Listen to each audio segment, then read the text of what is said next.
Hi,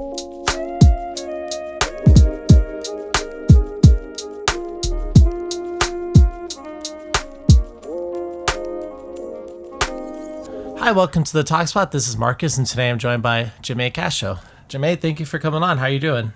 I'm doing well. Thank you for having me. So perfect. So if you wouldn't mind, can you tell us a little bit about your work and just kind of some of the research that you've done and some of the topics that you've talked about or talk about? I have somehow managed to turn being an easily distracted generalist into a profession. That is, for the past 25 or so years, I've been working as a professional futurist.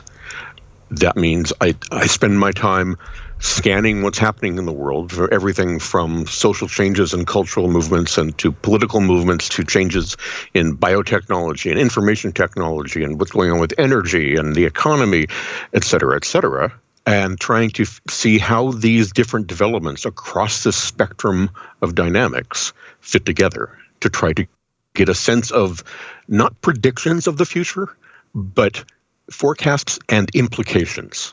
So it's not so much I'm trying to tell you this will happen, but what I would be saying is here are some possible consequences of the choices you're making today. And so there's a lot of my work comes down to just trying to dig out the unexpected consequences of our choices. Do you feel like, as of right now, do you feel more or less optimistic about the future than, let's say, you did 10 years ago? Oh, far less. 10 years ago, 15 years ago, I was working on a site called worldchanging.com. I was the co-founder of that site, and it was really focused on figuring out solutions. We had an intentionally optimistic organizational perspective. And so I say about 10 years ago, you could still count me as being fairly optimistic about the future. I'm less so now. And that's because over the past 10 years, I've seen American society, global society, political movements, cultural shifts that steer us away from long-term survival. We're making bad choices, even when we know the good choices are there, even when we know what to do. And that's especially acute around climate. But we can see this across the spectrum of everything from rising tribalist nationalism and calcifying ideology, different movements around the anti-vaccination movement, just that kind of ludicrous shit. Have you seen, I guess, technological advances or changes that also kind of raise a red flag for you? Like, are there certain things that you hear about, let's say, for example, the social credit system in China? Like, are there kind of things like that? I know that's not really, I guess kind of call that a new technology. I guess it's a new application of existing technology, right. But when you hear things like that, does that also make you more hesitant? Or definitely. And they're because, take the social credit, it's not because the technology or the application in and of itself is problematic. It's because the use of that technology as a form of political and cultural control, that is what ends up being problematic. And so, there are some recent-ish developments in technology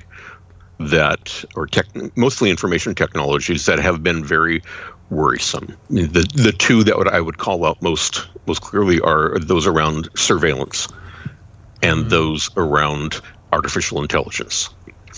So the surveillance side, the concerns I have is basically we're figuring out ways to identify people with the most minimal amount of information.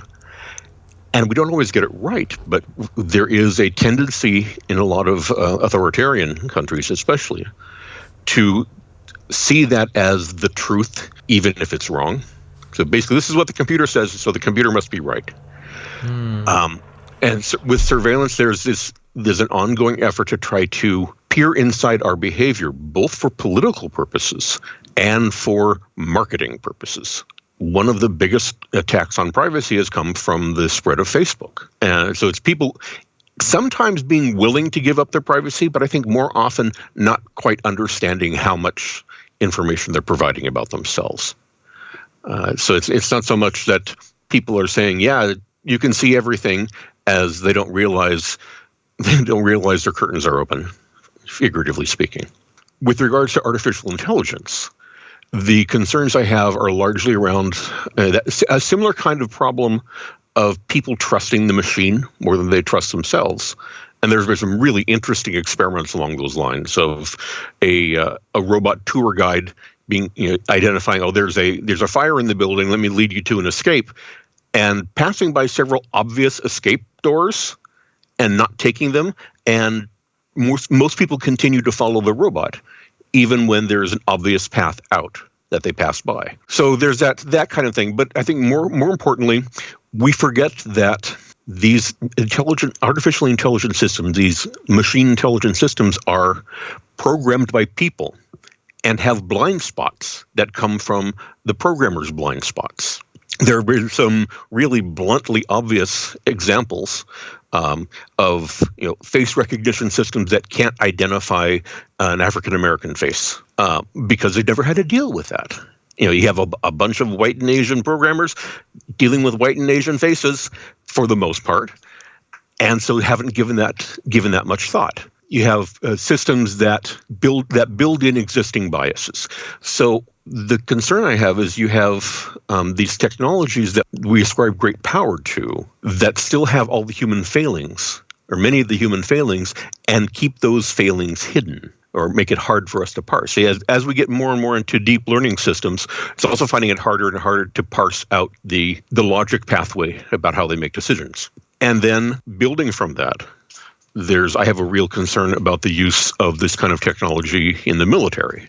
And I've actually done some writing and speaking on this topic of making sure our machines can say no. I want to make sure that our AIs know when to say no. So, for example, if you go through military training in the United States, regardless of whether you are an enlisted soldier or an officer or whatever, there is a section of training that really goes deep into knowing when to refuse an illegal command.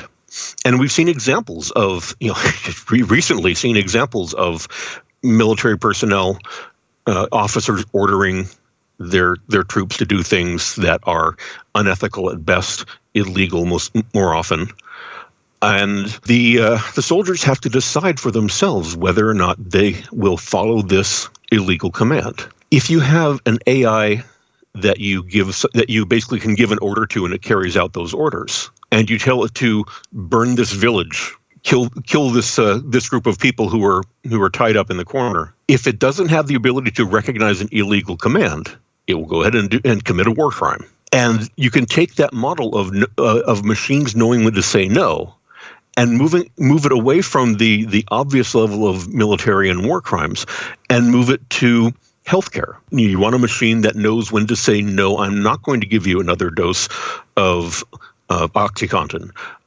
No, I'm not going to give you this high sugar food, even though you've been asking for it. Or even more complex issue, no, I'm not going to tell you that your husband died 5 years ago because you have Alzheimer's and you keep asking me where's my husband every few hours, and then I have to tell you that your husband's dead, and you go through the trauma of realizing that your partner is dead every few hours. So I'm going to lie to you. We want our machines to be able to recognize when a lie, when a no is an appropriate response.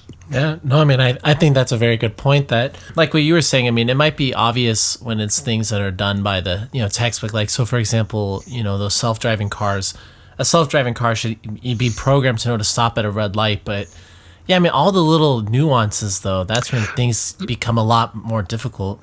So the self-driving car speed.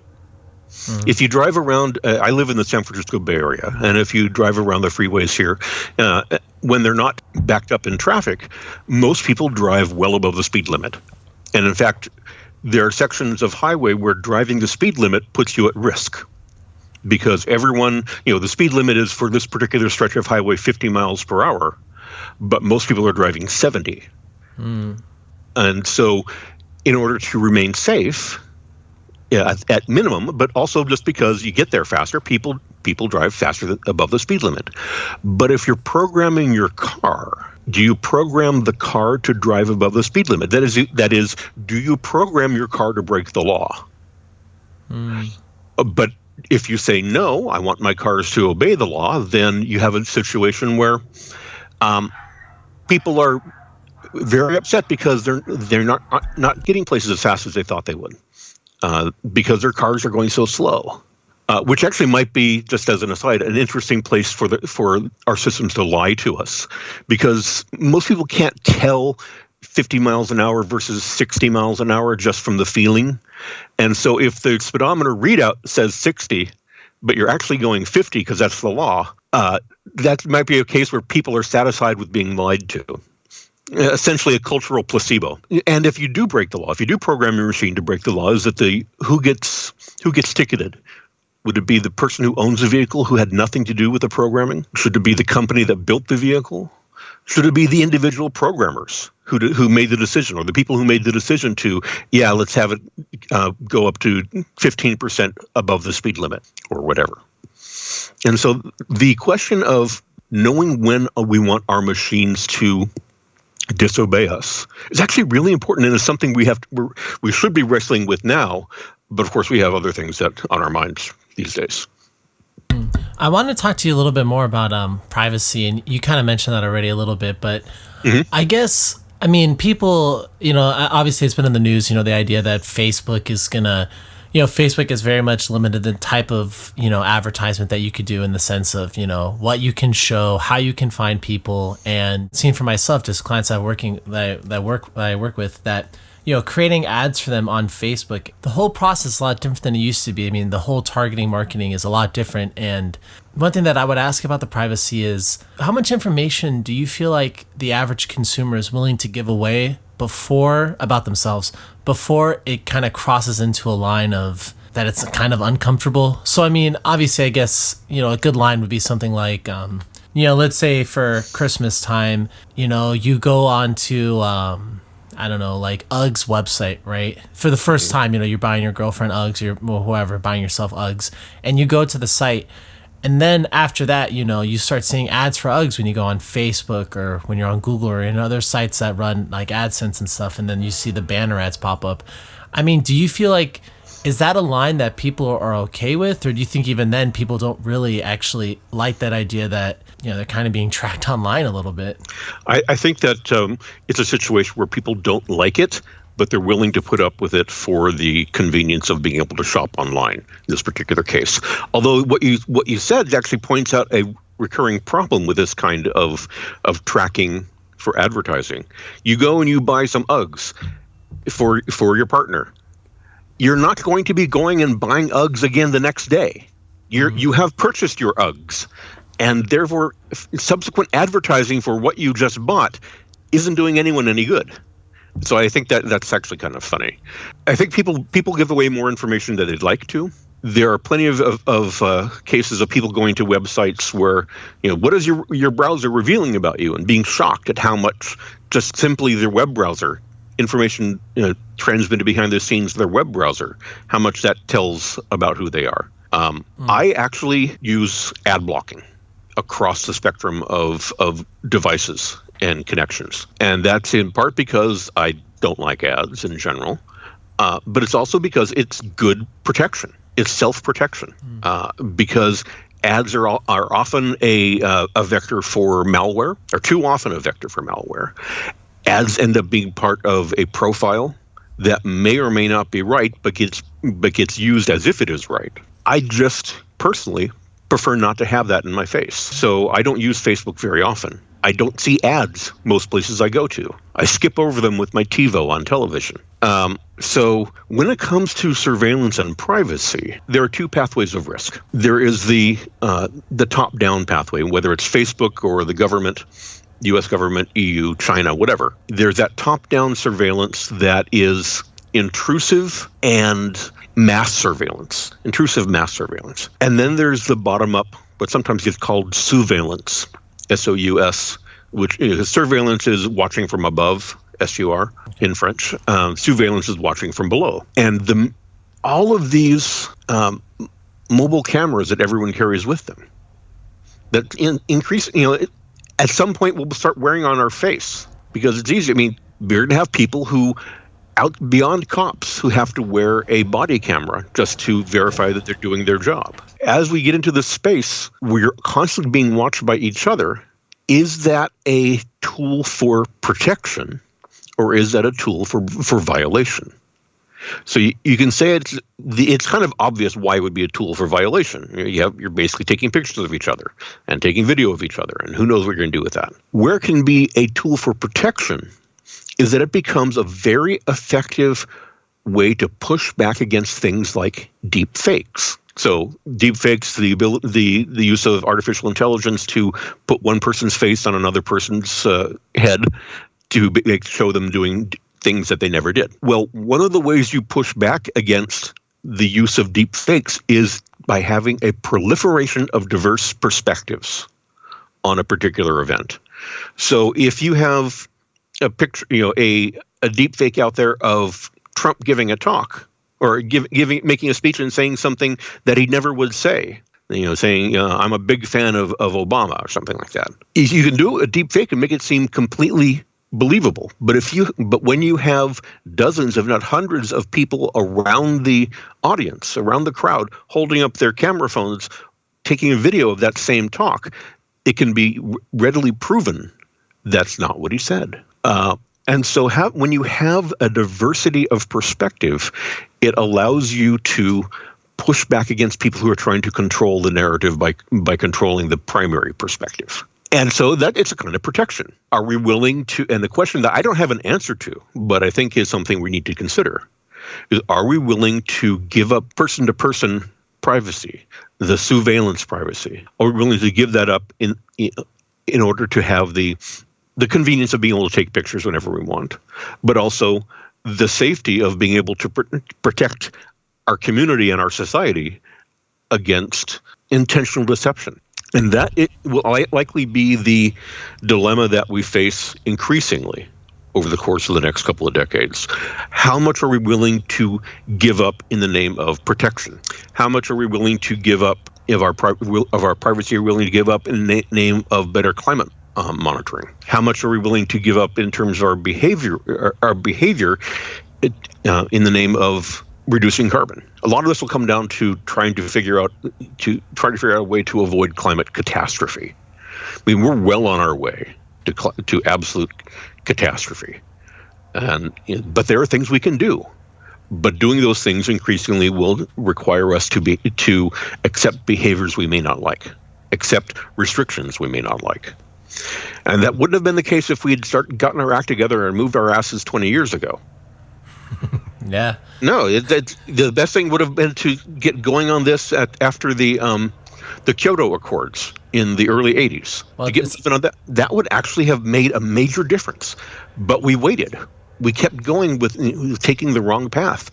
And it's just we are actually exceeding worst case scenarios. IPCC, the Intergovernmental Climate Study Group, has multiple scenarios of how bad this could get.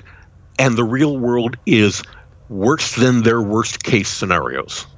That's how we're tracking. And so getting away from that is going to require us to make major changes. And those major changes are going to be unpleasant for some people because people don't like change.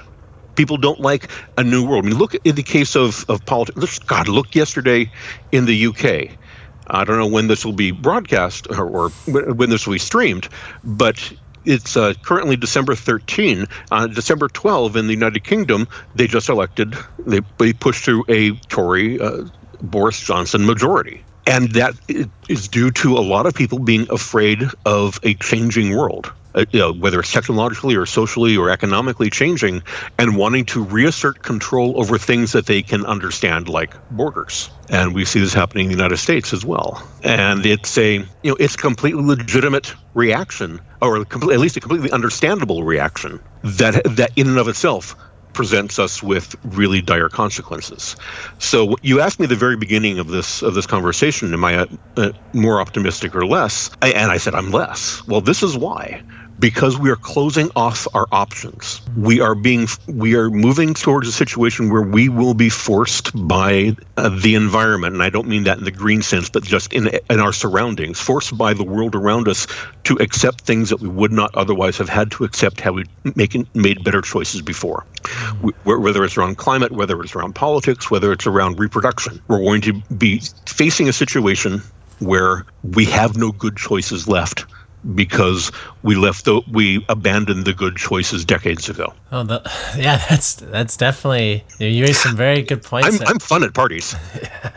Yeah, I wanted to ask you. So you've written and spoken quite a bit about geoengineering and transhumanism, and I was wondering if you could talk a little bit about those two fields and how they're connected. And I feel like when it comes to geoengineering, there's maybe a little bit less information out there for the average person to consume. Like, if you go on YouTube, for example, and you type in geoengineering, I kind of have a sense that a lot of the videos that people would find would be very, like scientific type sounding. Yeah, or just most of the videos that you'd see on you, if you type that on YouTube, are going to be conspiracy chemtrail type videos. Well, I was going to say that for transhumanism, though, you type that in, and yeah, there are a lot of videos about that. There's a lot of people that speculate on that. So yeah, I was wondering if you could talk a little bit about those two things, maybe how they're connected and how they how they can impact, I guess, humanity, let's just say for the next, I don't know, like 100 years. Like what are some of the impacts that transhumanism and geoengineering could have? I mean, are we going to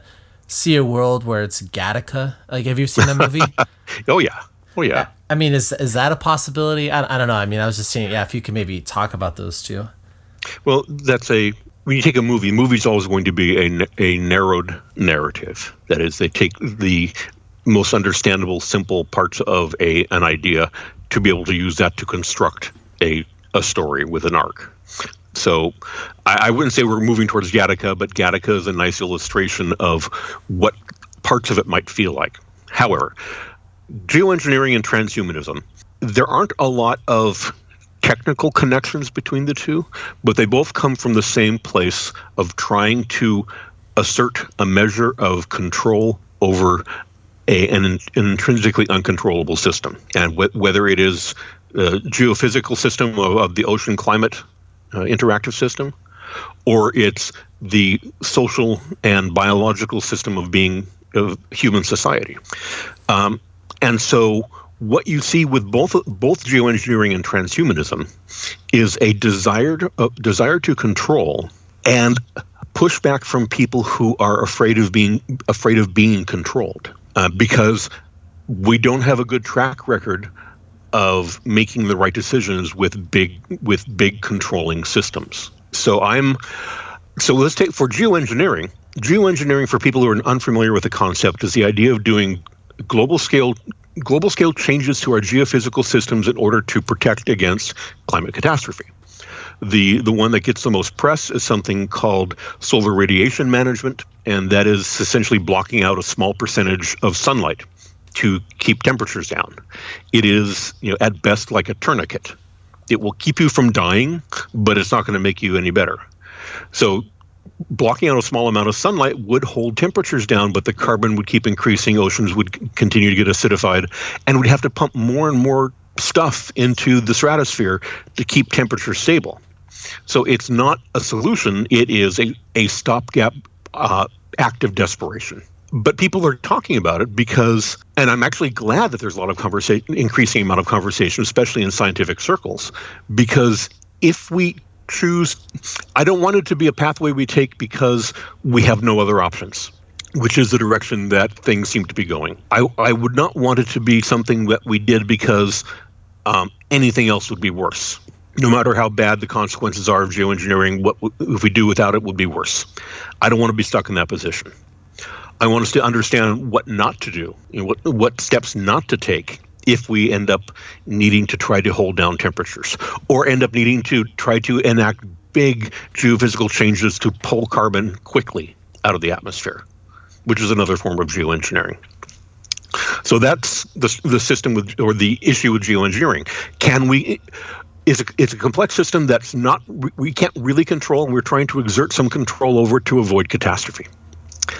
Transhumanism is an attempt to control an uncontrollable system, not necessarily to avoid catastrophe, unless you have that philosophy that any death is itself a catastrophe for any reason.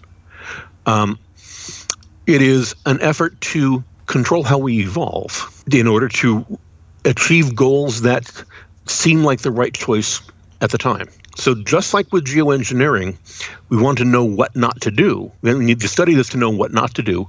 With transhumanism, we need to, when we pay attention to this, when we research the kinds of developments that would be associated with transhumanism, we do so in part to know what choices not to make. Because there are plenty of potentially bad choices around transhuman technological developments, whether it's uploading your mind or simply using CRISPR to re-engineer yourself. There are some potential downsides that don't get a lot of attention in the community because it's essentially a bummer. You're bumming me out, man. Yes, transhumanism turns you into a hippie. It's a situation where the potential for disaster is far greater than a lot of the proponents will accept or would acknowledge. Well, and that's kind of why I mentioned Gattaca a little bit, because in that movie, you had this idea that, at least from what I remember seeing it, it's been like 10 years, but just kind of this idea that, at birth, basically, kind of like your destiny was kind of laid out because of how you were designed kind of in the womb a little bit. And I wonder if in our world now, I mean, if you have that situation where you're able to, like, let's say if you have more money, if you're able to, almost like, soup up your, the fetus and make it, all right, this baby is going to have, we're going to do all these things to make it so when the baby's born, they're going to be, tall and, this and that and blah, blah, blah, and all these things. I mean, could we run into a risk of, because in Gattaca, you kind of had that whole thing of almost like discrimination based on kind of your genetic backing. And could we see something like that where, can an employer, let's say 75 years from now, say, I don't know if I want to hire this guy because, he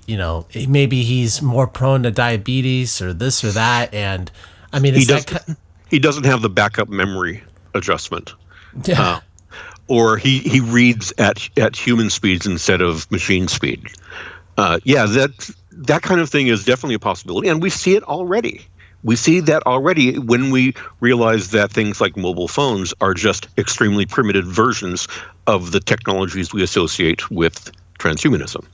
There are places where you cannot get hired if you do not have a mobile phone. There are positions, there are business positions where not having a mobile phone, not being 24/7 reachable, is so bizarre for that particular subculture that you would not be an accepted member of that subculture. You would not be hired. And so it doesn't even have anything to do at this point with the genetic characteristics. Now, one of the things about Gattaca that, looking back on it now, we know was completely wrong, was that the expression of our DNA does not come solely from the structure of our DNA. And there's all these things about epigenetics, that is, the environment in the womb and the environment around you as you're growing up, that change how our DNA, how our genes express themselves. One interesting consequence of the importance of epigenetics is that if there was a clone of you, which is essentially a time-delayed twin, that clone of you would be less like you than an identical twin, because it would have gone through a completely different epigenetic environment as it formed. And so the idea that people would make clones of themselves, those clones would be completely different.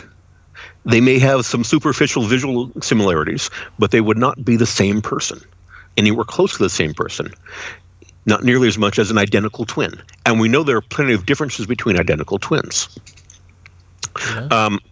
And so I don't see an exactly Gattaca-like world, but a world where there is discrimination on the basis of degrees of posthumanism. That's certainly plausible, especially if it's something where with the discrimination on the basis of susceptibility to disease or need for sleep. There are some people who can get by with 6 hours of sleep and do just fine. There are some people who need 9 and are a lump during the day if they can't get anywhere close to that. And those people, you don't want to hire those people. They're a lump for part of the day. You want to hire the people who only need 6 hours of sleep because they can get started early. And I'm being, a little bit facetious because I am not a 6-hour person. And I don't think it would be quite that blunt, but there is a great potential for people to make discriminatory choices, which we all make all the time. When we have to decide between one thing or another, we are making a discriminatory choice.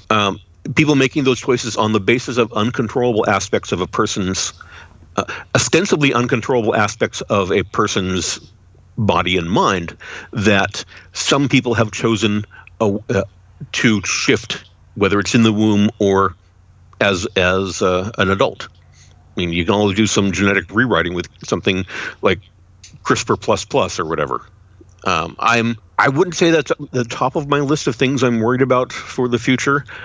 I put it at the top of the list of things that I hope we have to worry about, because it means we have a future. Something that's interesting about it is almost kind of like the line of, like, kind of in a sense, like, what is it to be human? So let's say, for example, again, like, let's say we forecast for 200 years in the future or whatever, and it's possible by that time that we can transport a person's brain into a machine, like literally just inside of a robot. Sure. I mean, will that person still be considered a human? Or let's say, like, clones, for example, like, let's say you are able to make a clone. I mean, will that person be able to, like, own property? And well, with a clone, sure, why not? Like I said, it is essentially, biologically speaking, simply a time-delayed twin. And so there's no, it doesn't get anything of your mind if there's a clone of you. It is simply the physiological form that is the combination of identical DNA and completely divergent epigenetic environment. So it would be another person. That one I'm not really worried about. The issue around uploading, would that be the same person? That's impossible to answer until we know the technique. A guy named Hans Moravec wrote a book called Mind Children back in the 90s that actually was very influential to, like, a lot of the stuff that Kurzweil wrote about. Moravec wrote about first and was very influential for Kurzweil. And he wrote about a potential technique that would assure that it's the same mind moving from meat to processor. And even that, there are questions of, is this the same entity? But that's going to be as much a question for philosophy as it is for physics. But it'll primarily be a question for law. For the law, how will we legislate that? Would an uploaded mind be considered the same person for property rights? Would it be considered the same person for citizenship rights? And if you can upload a mind into a machine, then unless there's something different that with physics we figure out, that means you can duplicate that mind, because it's just data at that point, across multiple machines. Would all of those versions of you have equal voting rights? Would all of those versions of you have a claim to your property or your spouse? That's a very good point. I mean, let's say if you are uploaded to, 10 machines or something like that, if your consciousness is in 10 places, theoretically, I mean, what if one of them accidentally commits a crime? I mean, do all of them? I mean, it's stuff like that where, the things start to get really, really complex fast. If you were saying, like, if we get to that aspect, or, I mean, what about another one that, I feel like, maybe it's not necessarily connected to transhumanism, but, the idea of having, like, a chip implant, right? I mean, what if, a corporation says you have to have a chip to work here because of whatever reason, this chip is the thing that, when you walk in, that's how we keep track of your time, to know that you're actually in the offices by having this chip in your arm or wherever. That happened last year. Really? Yeah, that's already happened. Now, it was not presented as a do this or you're fired, but it was presented as, everybody's doing this. The system's going to be built around this. You should do it too. I think it was a company in Wisconsin, if I remember correctly. It would be not very difficult to dig that up. It's people who basically had a chip implant in order to do things like open doors. It was some version of an RFID chip, I believe. But it very basic, but it was there. This has happened. Yeah. Yeah, I Welcome mean, to the future. yeah, and that's the kind of things where I feel like, again, this, from the average, person's perspective that, just is living their life. And, like, I mean, I feel like I consume a lot of news. Like, I always feel like I'm reading news articles and I didn't even hear about that story. Now, granted, I don't seek out those kind of stories, but yeah, there's so many things that are happening so fast that it's hard for, I guess I want to say, quote, normal people, like people that aren't, super connected to any one specific, discipline or study to even know fully what's going on. And especially in the field of technology, it just seems like so much is happening so fast that your average person, all they know about technological advances is a new iPhone. Right. And Right. that's about it. So they don't really know about, I don't even really know about all of this. I mean, I've heard about some of these terms, but I mean, yeah, that chip in Wisconsin, that's very, I mean, I have to dig into that and learn more about that. I'm about to send you in email a URL. Okay, perfect. I'm going to check it out. Well, we sent it to the Antara Yanolatus. Oh yeah, that works. Okay. Yeah, this is from the Chicago Tribune it's actually happened in 2017. Not even last year, it was 2 years ago. So Yep. I guess one last question before I guess we can wrap it up. But I was wondering, like you kind of mentioned this idea that there could be some setbacks to transhumanism, or there could be things that people that are advocating for it now don't necessarily view as an issue that could become an issue. Mm-hmm. I guess what is that? Like what is one to you? Like what is like a really big concern that you feel like the proponents are kind of just glossing over? Well, there are two broad categories. The first would be unintended consequences. That is, things like it turns out that this gene that you altered after 70 years actually behaves in a way that is completely contrary to your continued healthy life. But we simply haven't. That alteration hasn't been around for 70 years. We didn't know that. So there could be those kinds of unintended consequences of monkeying. Unintended consequences of monkeying around with complex systems. The other is actually somewhat more subtle, and that goes back to the legal question of whose mind is it anyway, and that is who owns the design of the DNA design that they have altered in you. Who owns that? Do you have to get a license to reproduce? Because you are technically copying somebody's intellectual property, because their intellectual property has been embedded in your DNA. What are they? Who owns you? If your genes have been altered, if your DNA has been altered in the womb or as an adult or whatever, if your DNA has been altered based on the intellectual property of some person or company, what do they own in you? And there are some answers in the United States, but that's not the answer in the United States. Won't be what every country answers. There are places that you could readily assume will assert some kind of governmental ownership. You have done this, and unless you behave, we will do something to shut this improvement off. Because all of these are going to have an off switch in case of the unintended consequences, unintended results. It's really fascinating to look at. I did some research a few years ago on this question of can you turn off alterations? And there's a lot of work being done to be able to essentially watermark DNA, to add a signature to DNA that gets copied along every time the cell copies, and an off switch being embedded so that you're flooded with your body's flooded with a particular otherwise benign chemical, and the cells know to turn that particular set of genes off because that's how they were programmed. And this is obviously these pieces haven't all come together yet. There's nobody out who's running around out there with a body that has an off switch owned by a company or a government. But all of the individual components of that particular future, all of those individual components are still around. All those are around and could be combined. And so the question isn't, for me as a futurist, is not, well, will they be combined? I don't know. Could they be combined? Yes. And what are the consequences? What are the implications of that?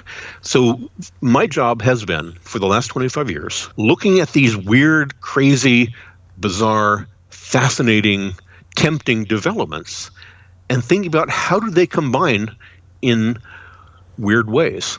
How do they combine in ways that lets people commit crimes that couldn't be committed before? How will they combine in ways to let people do things with their bodies that they never could do before? How will these combine in ways to allow society to control us or not control us, or to see us or make us invisible? How will these pieces be combined to radically alter the world in which we live and radically alter ourselves? That, I think that definitely encapsulates everything totally properly. But I was going to say, you mentioned it, that this idea that, if you do have something in your, genes or something that's been altered, I mean, is it possible that we could potentially see in order to, like, I don't know, like in order for you to get someone pregnant or something, or if you're a woman, in order to get pregnant, you have to get some kind of license or something, or exactly. permission. And that's where things start to get really scary, because if we're talking a very small, like, what percentage of a change will constitute enough to get permission? I mean, right. Yeah, my mind's definitely racing after what you said. So there are two types of engineering done on a body. That would be somatic cells, that is basically every cell in your body except your germline cells, those that go into your reproductive organs and get transmitted. So it goes into the sperm and eggs and gets transmitted to any kind of reproduction. And there's most of the work, almost all the work that's been done has been around somatic cells.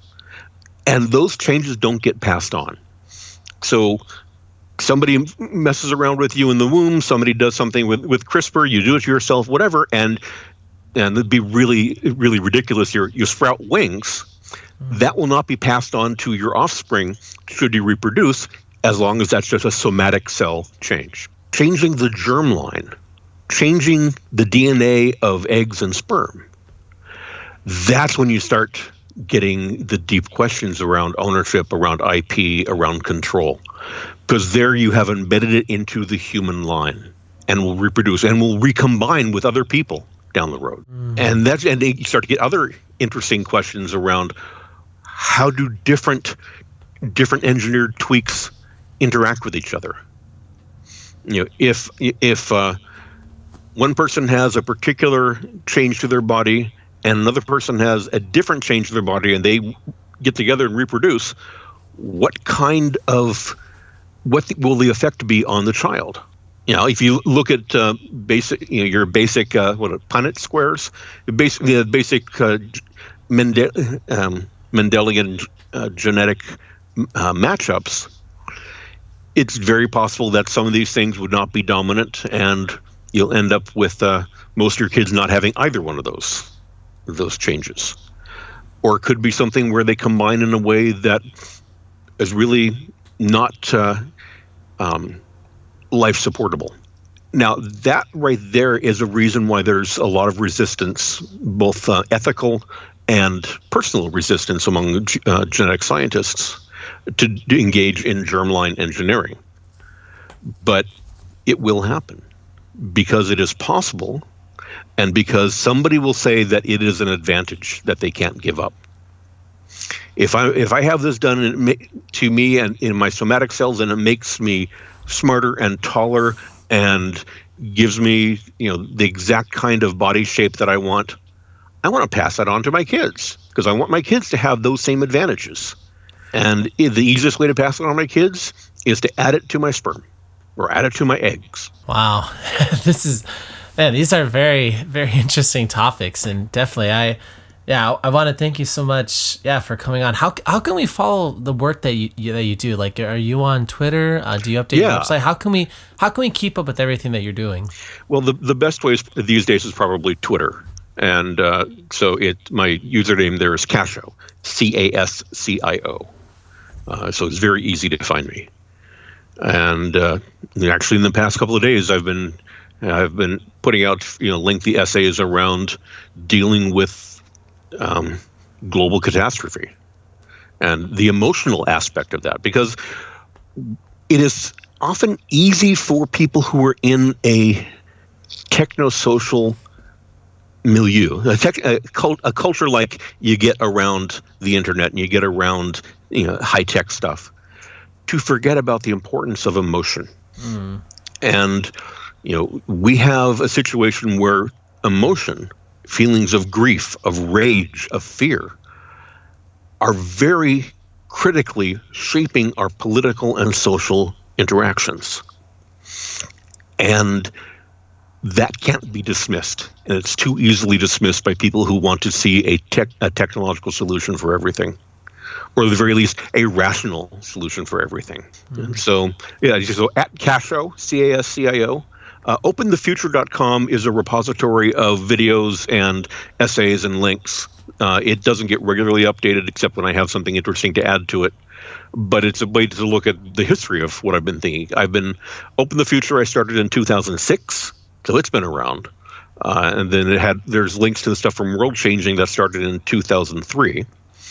And so there's a pretty decent history of the way I've been thinking on the web right now.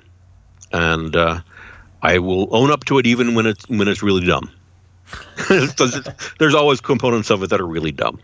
Yeah, well, when you've been doing it for so long, everyone's bound to say a couple things where it's like, maybe I was a little off there, but I'm honest, I was drunk. That kind of exactly. Thing. All right, Jamais. Well, thank you so much again for coming on. These are definitely some interesting topics, and hopefully, I'd love to have you on again and talk maybe even more in depth about transhumanism and everything, and you can hopefully try to set that up. But thank you again so much for coming on, and look forward to talking to you again.